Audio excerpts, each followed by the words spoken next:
কোন মন্ত্ৰী খুলখালিয়েকে চাকৰি পালে নহলে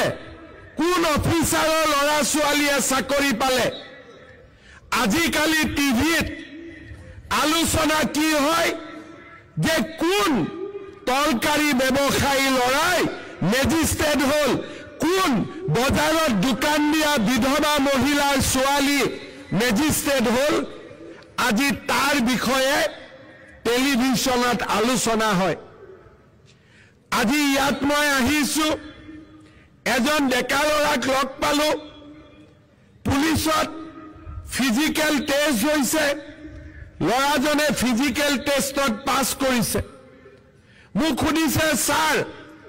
পৰীক্ষা কেতিয়া হ'ব মই কলো ফেব্ৰুৱাৰীত হ'ব ধুনীয়াকৈ গুছি গল আগত হলে কি কলেহেঁতেন যে স্যাৰ চাকৰিটো দিয়ক